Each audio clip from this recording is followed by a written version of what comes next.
를 뿌리기로 한 대응팀은 한국과 캄보디아에서 관련 준비 작업에 착수했습니다. 구금된 우리 국민들에 대한 송환 문제가 일단락된 뒤 캄보디아 현지에서는 최근 사태의 관광업 종사자를 중심으로 생계를 위협받는 등 고통을 받고 있는 우리 교민에 대한 지원이 절실하다는 목소리도 커지고 있는데요.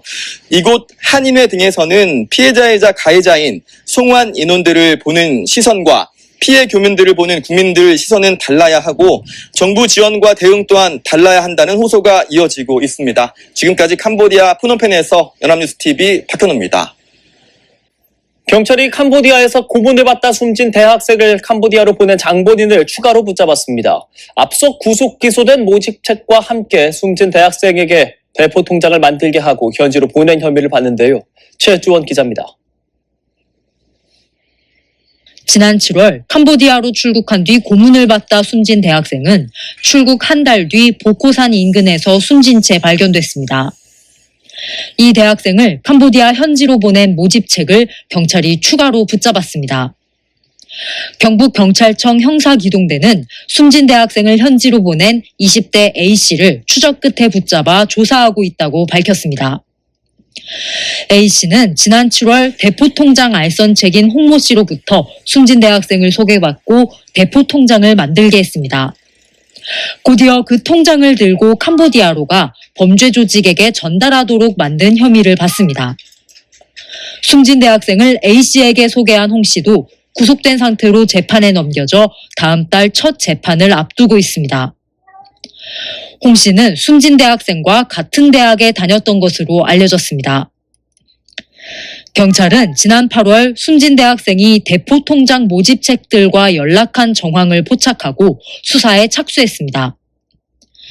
캄보디아 현지 경찰이 체포해 재판에 넘긴 관련자 중국인 3명에 대해서도 추가 수사가 이어지고 있습니다. 우리나라에서 추가로 대포통장 모집책인 공범 1명을 검거해서 조사 중에 있습니다. 이곳 캄보디아 경찰에서도 이미 검거한 중국인 3명으로 현재 추가 수사를 진행하고 있다고 밝혔습니다. 경찰은 향후 A씨를 대상으로도 숨진 대학생을 현지로 보낸 경위와 더불어 윗선 등 연루자가 더 있는지를 조사해 구속 수사할 방침입니다. 캄보디아 총리와 차이 시나리스 온라인 스캠 대응위원회 사무총장을 각각 만났습니다. 캄보디아에서 우리 국민을 대상으로 한 취업 사기, 감금 피해가 지속적으로 발생하고 있는 데 대한 우리 정부의 강한 우려를 표명하고 동범죄로부터 우리 국민을 보호하고 캄보디아에서 동범죄를 근절하기 위한 캄보디아 측의 보다 적극적인 대책 마련과 협조를 요청했습니다. 이런 차원에서 저는 캄보디아 측에 우리 대통령께서 이 문제 해결을 위해서 가능한 모든 외교적 노력을 기울일 것과 캄보디아 정부와의 공조를 더욱 강화하여 보다 적극적인 대응책을 마련할 것을 지시하였다라고 소개하는 한편 우리 경찰청 등 유관기관이 참여하는 한 캄보디아 스캠 범죄 합동 대응 TF의 중요성을 강조했습니다. 또한 현재 캄보디아에서 구금되어 있는 우리 국민 범죄 연루자의 조속한 송환을 위한 캄보디아 측의 적극적인 협조를 요청하고 지난 8월 초 보쿠산 지역에서 스캠 범죄로 안타깝게 목숨을 잃은 우리 국민에 대한 부검과 화장 그리고 유해 송환이 최대한 빨리 이루어지도록 지속적으로 협조해 줄 것을 당부했습니다. 이 3가지 사안에 대해서 국가수사본부장께서 보다 자세하게 설명해 드릴 겁니다. 이에 대해 훈만의 총리는 우선 우리 국민이 목숨을 잃은 데에 대해 심심한 유감과 안타까움을 표하면서 앞으로 도주 중인 용의자 체포 및 캄보디아 내 한국인 보호를 위해 더욱더 노력하겠다라고 밝혔습니다. 한편 총리 본인이 위원장으로서 이끌고 있는 온라인 스캠 대응위원회에서 단속을 강화하고 수천 명의 외국인을 검거하여 송환도 시키는 등 적극 노력하고 있다면서 앞으로 한국과의 협력을 통해서 이러한 노력을 더욱더 강화하기를 바란다라고 하였습니다. 훈만의 총리가 최근 한국 정부가 캄보디아에 대한 여행 경보를 상향 조정하여 캄보디아에 대한 투자와 관광에 대한 부정적인 영향이 우려된다면서 조속한 하향을 요청한 데에 대해서 저는 그와 같은 조치가 현 상황을 고려한 불가피한 결정이었으며 상황이 개선되면 하향 조정을 검토할 것이다 라고 설명하였습니다. 훈만의 총리가 한국 내 캄보디아에 대한 부정적인 언론 보도에 대한 우려를 표명한 데 대해서는 저는 한국 내 이러한 인식을 개선하기 위해서는 양국이 더욱더 긴밀히 공조하여서 상황을 개선해야 할 것이라고 했습니다. 또한 저는 캄보디아의 치안 역량을 강화하기 위한 개발협력 사업도 모색할 수 있다라고 밝혔습니다. 차이 시나리스 온라인 스캠 대응위원회 사무총장과의 면담에서도 앞서 말씀드린 우리 측 세 가지 요청사항을 중심으로 향후 협력 강화 방안에 대해서 심도 있게 논의를 했고, 우리 국민 보호를 위한 양국 협력 강화에 대한 공감대 하에서 한 캄보디아 스캠 범죄 합동 대응 TF 운영 등 구체적인 방안은 계속 긴밀하게 협의하기로 했습니다. 마지막으로 캄보디아 당국과 함께한 오늘의 스캠 단지 방문은 주 스캠 단지 운영 실태와 단속 현황 등에 대한 캄보디아 측 설명을 현장에서 청취하고 양국 간의 적극적인 공조 의지를 확인하는 좋은 기회가 되었다라고. 최근 캄보디아에서 숨진 대학생과 관련해 경찰이 부검을 통해 장기 매매 피해 여부도 확인하기로 했습니다. 인근 국경지대에서도 한국인 여성이 숨진 채 발견된 가운데 해당 여성이 대포 통장 모집책이었다는 의혹이 제기돼 경찰이 조사하고 있습니다. 김규희 기자입니다. 경찰은 지난 8월 캄보디아에서 고문당해 숨진 대학생 박모 씨에 대해 현지 당국과 조만간 공동 부검을 할 방침입니다. 국립과학수사연구원 법의관 1명과 보건공무원 2명, 경찰청 본청과 경북경찰청 소속 수사관 등이 부검에 참여할 계획으로 국과수 부검팀이 단독으로 집도합니다. 경찰은 부검 과정에서 시신에 가해진 외력과 함께 장기 훼손 여부도 확인할 것으로 알려졌습니다. 고문은 물론 장기 매매 피해를 보았는지 등을 추가로 확인해 정확한 사인과 범행 동기 등을 파악하려는 겁니다. 사망한 우리 한국 대학생 부검 절차를 신속히 진행하도록 하겠습니다. 부검 진행 후에는 신속히 유족에게 인도하여 장례 절차가 진행하도록 하겠습니다. 박 씨 시신은 현지에서 부검과 화장을 거친 뒤 한국으로 송환될 예정입니다. 한편 지난 8일 캄보디아 바벳과 가까운 베트남 국경지대에 숨진 채 발견된 30대 한국인 여성은 현지 범죄 조직의 대포 통장 모집책이었다는 의혹이 불거졌습니다. 이 여성은 차 안에서 숨진 채 인천국제공항을 나와 관할경찰서로 압송됐습니다. 송환자들을 태운 전세기는 공항에 오전 8시 반쯤 도착했지만 여권이 없는 이들이 적지 않아 입국 절차를 밟는 데 1시간 반 정도가 걸렸습니다. 이들 64명은 모두 범죄 피의자로 전세기 탑승과 동시에 체포됐습니다. 입국장에도 수갑을 찬 채로 경찰에 이끌려 나왔는데 젊은 층이 많았고 대부분 마스크와 모자를 착용하고 나왔습니다. 이들은 곧바로 호송차 23대로 분산돼 각 관할경찰서로 압송됐습니다. 송환 대상자들은 이른바 웬치로 불리는 캄보디아 범죄단지에서 고문을 받거나 구금된 피해자이기도 하지만 보이스피싱이나 로맨스 스캠, 리딩방 투자 사기 등 범죄에 가담한 혐의를 받기 때문입니다. 이들 가운데는 인터폴의 적색 수배가 내려진 피의자도 있습니다. 송환자 가운데 대부분인 45명이 충남경찰청으로 15명은 경기 북부청으로 이동했습니다. 이외 서울 서대문경찰서, 경기 김포경찰서, 대전경찰청, 강원 원주경찰서로 1명씩 압송됐습니다. 이들은 각 경찰서에서 조직 내 역할이나 가담 정도를 본격적으로 조사받을 예정입니다. 저녁이나 속하는 사람들이니까 많이 알려지고 이렇게 했으니까 믿고 의심 없이 한 것 같아요. 시키는 대로 했더니 더 큰 수익을 받았다는 리딩방 참여자들의 말은 김 씨의 투자를 부추겼습니다.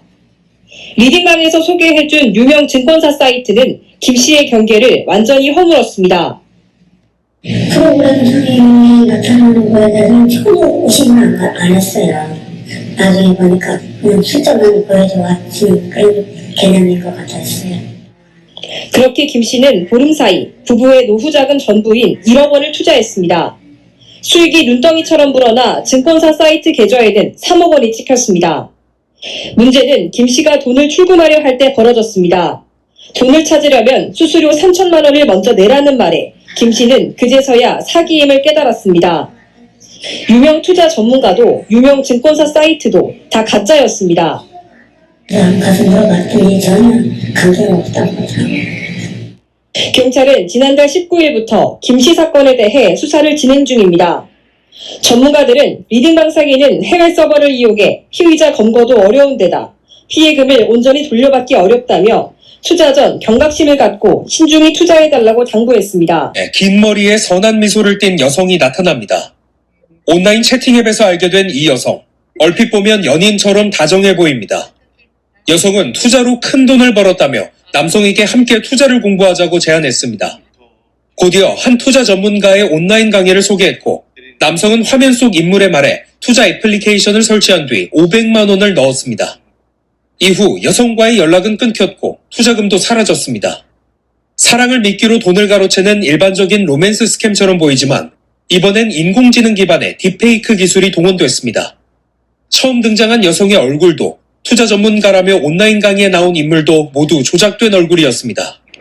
범행에 사용된 얼굴은 SNS 등에 올라온 실제 사람의 얼굴을 가져다 딥페이크로 합성해 사용한 걸로 드러났습니다.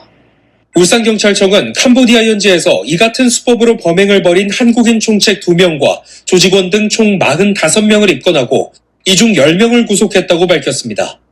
지난해 3월부터 올해 2월까지 확인된 피해자만 100여 명, 피해 금액은 120억 원에 달합니다. 한 사람당 적게는 200만 원에서 많게는 8억 8천만 원까지 피해를 입었는데 대부분 딥페이크에 속아 연락을 시작한 지 3개월도 되지 않아 돈을 건넸습니다. 제가 이런 로맨스 스캠이나 보이스 피싱이나 이런 걸 당할 거라고 전혀 생각을 안 했거든요. 근데 이제 제가 막상 당하고 보니까 앞이 막막하더라고요. 범인 일당은 가로챈 돈을 자금 세탁 조직을 통해 암호화폐나 상품권 매매로 현금화했습니다. 이들은 박가인이라는 가상의 인물을 만들어 개인 신상과 과거 이력까지 세밀하게 설정하고 10일간 정해진 시나리오에 따라 대화를 이어가도록 했습니다. 박가인에 대한 그 프로필과 이름을 다 숙지를 하고 10일 동안 박가인이 행동하는 그 행동 패턴도 다 시나리오에 따라 움직입니다. 현지에서 검거된 총책 2명은 캄보디아 당국과의 공조 아래 송환 절차가 진행 중이고 인터폴 적색 수배가 내려진 해외 도피 피의자들에 대해서도 추적이 계속되고 있습니다. 인천국제공항을 출발한 호송 차량이 충남 천안 동남경찰서로 들어옵니다. 송환된 64명 가운데 12명이 이곳으로 호송됐습니다. 송환자 가운데 대부분인 45명이 충남경찰청 관할로 천안 동남경찰서를 비롯해 홍성, 공주, 서산경찰서 등으로 향했습니다. 경기 북부청 관할 15명도 의정부 경찰서 등 4개 경찰서로 분산 이송됐고 서울 서대문 경찰서에서도 1명이 압송되는 등 전국 13개 경찰서로 이송돼 첫 조사를 받았습니다. 경찰은 캄보디아 범죄단지 감금 피해자이면서도 한국인을 대상으로 피싱 등 범죄 피의자이기도 한 이들에 대해 본격 수사에 착수했습니다. 캄보디아 피싱 조직 이른바 마동석 팀에서 조직원으로 일한 20대 남성 김모 씨. 지난해 8월 캄보디아로 출국한 김 씨는 그해 10월부터 2달간 피해자 3명에게 1억 5천만 원을 편취했습니다. 김 씨가 속했던 조직은 조직원들을 철저히 통제했습니다.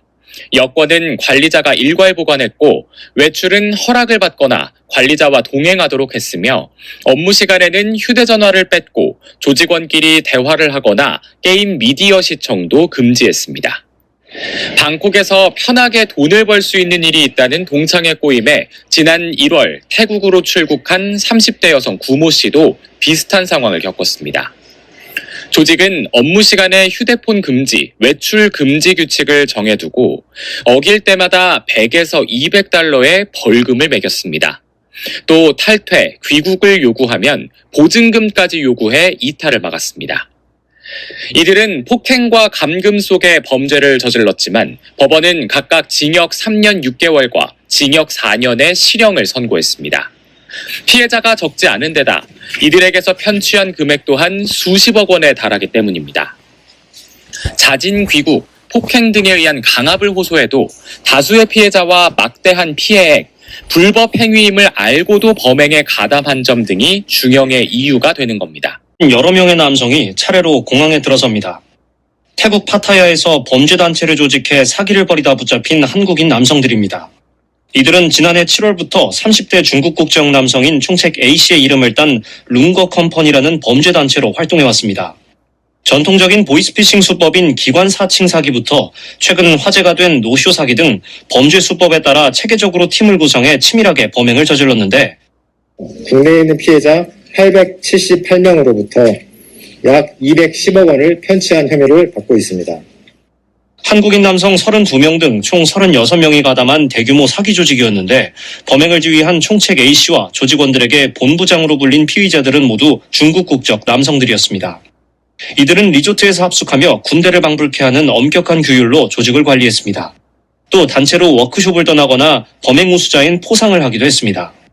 A씨와 갈등이 있는 조직원에 대해선 흉기를 동원해 무자비하게 폭행했습니다.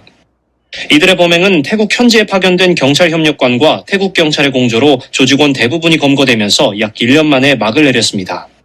ก็ได้ข้อสรุปว่าเนื่องจากว่ามีผู้เสียหายจำนวนมากที่ประเทศเกาหลีและความเสียหายค่อนข้างเยอะทางเราก็จะดำเนินคดีกับคนกลุ่มนี้ในความผิดตามกฎหมายคนเข้าเมืองแล้วก็ส่งตัวกลับมาดำเนินคดีข้อหาเกี่ยวเรื่องการหลอกลวงที่ประเทศ 경찰은 지난 8월 한국으로 송환된 20명을 포함해 25명을 붙잡아 21명을 구속하고 이어 총책 중국인 A씨를 포함한 피의자 9명도 현지에서 붙잡았습니다.